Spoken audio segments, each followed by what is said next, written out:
Hello Mark, this is Tim, a freshman, from Speaking and Listening Class, Section B. The student ID number is 80441-006. I'm going to do the recording assignment, the speech, How We Can Eat Our Landscapes, from Pen Warhurst. The will to live life differently can start in some of the most unusual places. This is where I come from, Todmorden. It's a market town in the north of England, 50,000 people, between Leeds and Manchester. Very normal market town. It used to like this, and now it's more like this, with fruit and veg and herbs sprouting up all over the place. We call it propaganda gardening. Laughter. Corner Road Railway Station car park, front of a health center, people's front gardens, and even in front of the police station. Laughter. We've got edible canotopes, and we've got sporting cemeteries. The soil is extremely good. Laughter. We've even invented a new form of tourism. It's called vegetable tourism. And believe it or not, people come from all over the world to poke around in our raised beds, even when there's not much growing. Laughter. But it starts a conversation. Laughter. And we're not doing it because we're bored. Laughter. We are doing it because we want to start a revolution. We try to answer this simple question. Can you find a unifying language that cuts across age and income and culture that will help people themselves find a new way of living?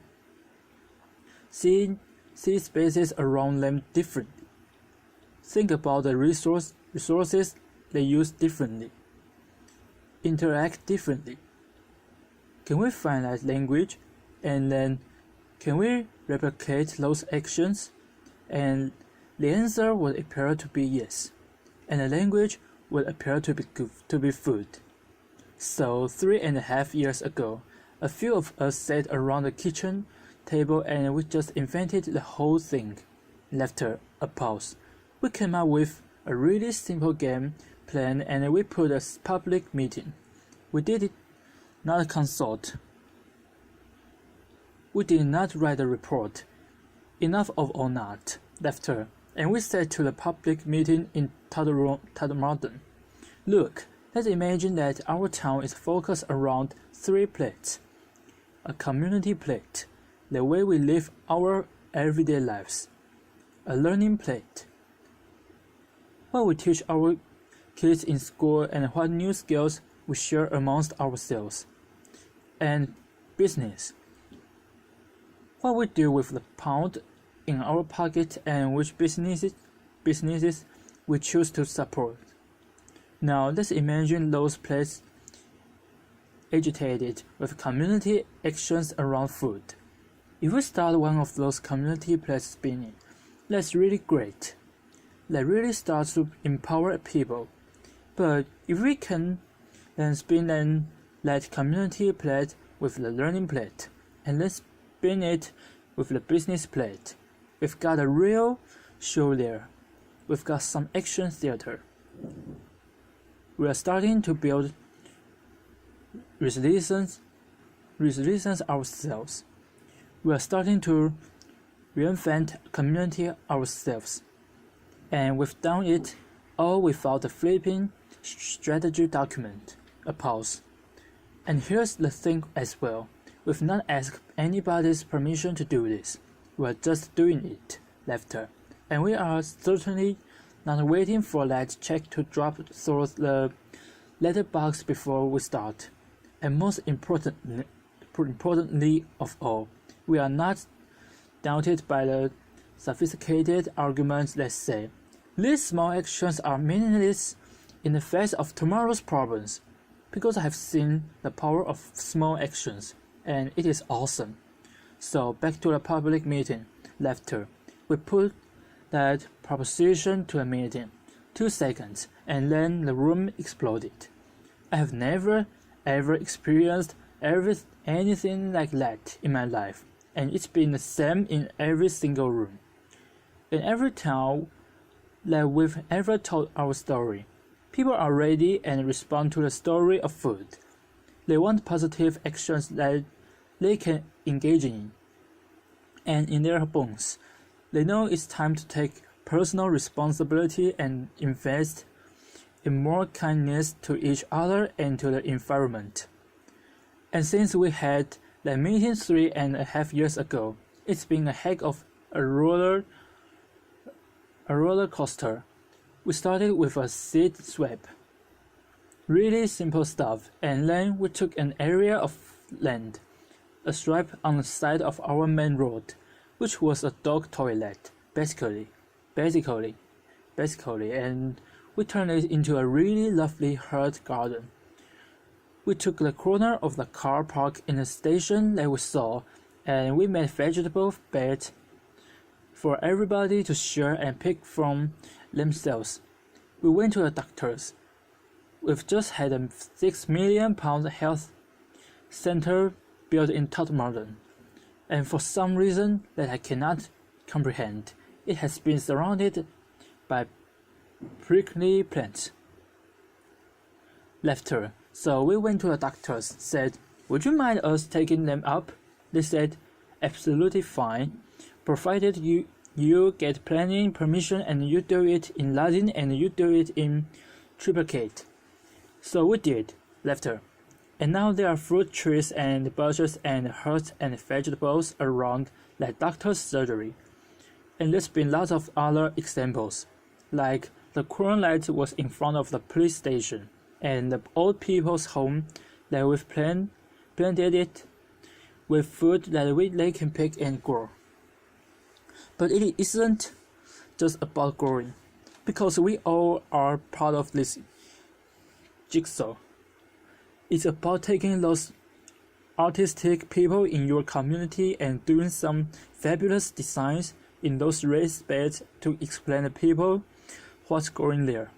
Because there's so many people that don't really recognize a vegetable unless it's in a bit of plastic with a bit of an instruction packet on the top.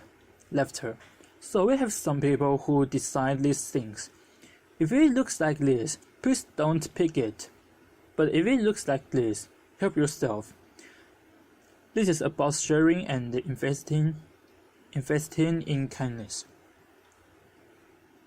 And for those people that don't want to do either of those things, maybe they can cook. So we pick them seasonally, and then we go on the street, or in a pub, or in a church, or wherever people are living their lives. This is about us going to the people and saying, we are all part of the local food jigsaw. We are part of a solution. And then, because we know we've got vegetable tourists and we love them to bits and they're absolutely fantastic, we thought, what could we do to give them an even better experience? So we invented, without asking, of course, the incredible edible green road. And this is a road of exhibition gardens and edible toolpaths and bee-friendly sites and the story of pollinators. And it's a road that we designed that takes people through the whole of our town, past our caves and our small shops, through our market, not just to and from the supermarket. And we are hoping that in changing people's football around our town, we are also changing their behavior. And then there's the second plate, the learning plate. Well, we are in partnership with a high school. We've created a company. We are designing and building an aquaponics unit in some land that was spared at the back of the high school, like you do, and we are going to the growing fish and the vegetables in an orchard with bees. And the kids are helping us build that. And the kids are on the board. And because the community was really on working with the high school is now teaching agriculture. And because it's teaching agriculture, we started to think, how could we then get those kids that never had a qualification before in their lives but are really excited about growing? How can we give them some more experience? So we got some land that was donated by a local garden center. It was really quite muddy, but in a truly incredible way, totally voluntary-led. We had turned that into a market garden training center, and that is polytunnels and raised beds and all the things you need to get the soil under your fingers and think maybe there's a job in this for me in the future. And because we were doing that, some local academics said, we could help design a commercial horticulture course for you. There's not one that we know of. So they are doing that, and we're going to launch it later this year. And it's all an experiment, and it's all voluntary. And then there's the third plate, because if you walk through an edible landscape, and if you're learning new skills, and if you start to get interested in what's growing seasonally, you might just want to spend more of your own money in support of local producers, not just veg, but meat and cheese and beer and whatever else it might be. But then, we're just a community group, we're just all volunteers. What could we actually do? So, we did some really simple things. We fundraised. We got some backboards. We put incredible edible on the top. We gave it every market trader that was selling locally, and they scribbled on what they were selling in any one week. Really popular. People congregated around it. Sales were up. And then we had a chat with the farmers, and we said we are really serious about this. But they didn't actually believe us, so we thought, okay, what should we do? And no, if we can create a campaign around one product and show them there is local loyalty to that product, maybe they'll change their mind and see we're serious. So we launched a campaign, because it just amuses me, called Every Egg Matters, and what we did was we put people on our egg map. It's a stylized map of Modern. Anybody that's selling their excess eggs at the garden gate, perfectly legally, to their neighbors, if stuck on there. We started with 4 and we've now got 64 on, and the result of that was that people were then going into shops asking for a local modern egg, and the result of that was some farmers upped the amount of flocks they got of free-range birds, and then they went on to meat birds, and all of these are really small steps that increasing local economic confidence is starting to play out in a number of ways. And we now have farmers doing cheese, and they've upped their flocks and breed pigs. They're doing pasties and pies and things that they would have never done before.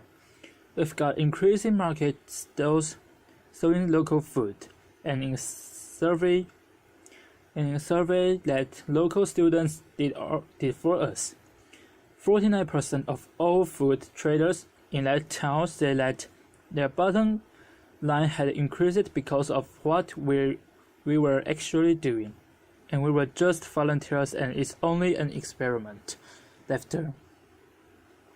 Now, none of this is rocket science. It certainly is not clever.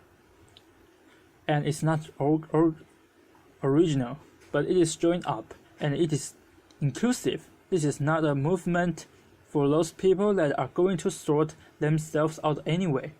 This is a movement for anyone, everyone. We have a motto. If you eat, you are in. Laughter, applause.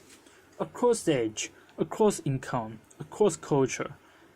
It's been really quite a roller coaster experience. But going back to that first question that we asked, is it replicable? Yeah, it most certainly is replicable.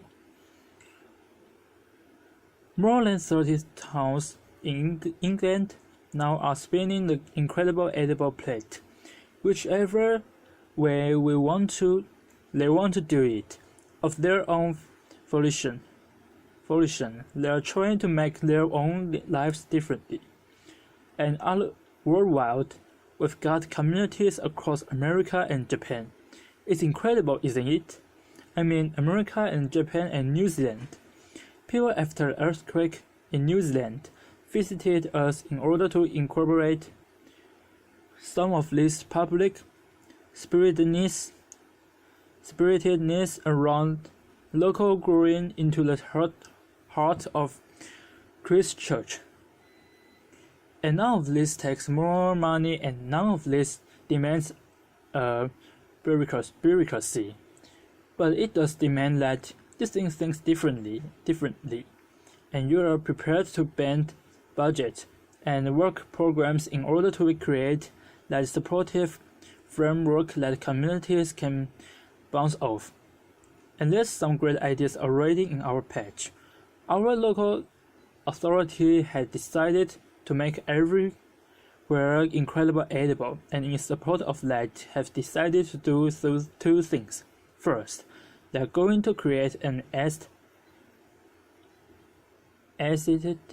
register of spare land and that they've got. Put it in a food bank so that communities can use that whenever they live. And they're going to underpin that with a license. And then they've said to every single one of their workforce, if you can help those communities grow and help them to maintain their spaces. Suddenly, we are seeing actions on the ground from local government. We are seeing this mainstreamed. We are responding creatively at last to what real demanded of us, and there's lots more you could do. I mean, just to list a few. 1. Please stop putting prickly plants around public buildings. It's a waste of space. Laughter. Secondly, please create edible landscapes so that our children start to walk past their food day in, day out, on our high streets, in our parks, wherever they might be. Inspire local planners to put the food sites at the heart of the town and the city plan, not relegate them to the edges of the settlements that nobody can see. Encourage all our schools to take this seriously. This isn't a second-class exercise. If we want to inspire the farmers of tomorrow, then please let us say to every school, create a sense of purpose around the importance to the environment, local food and soils. Put that at the heart of your school culture, and you will create a different generation. There are so many things you can do, but ultimately, this is about something really simple, though an organic process, though an increasing recognition of the power of small actions. We are starting, at last, to believe in ourselves again, and to believe in our capacity, each and every one of us, to build a different, a kinder future. And in my book, that's incredible. Thank you. Applause. Thank you very much. Applause.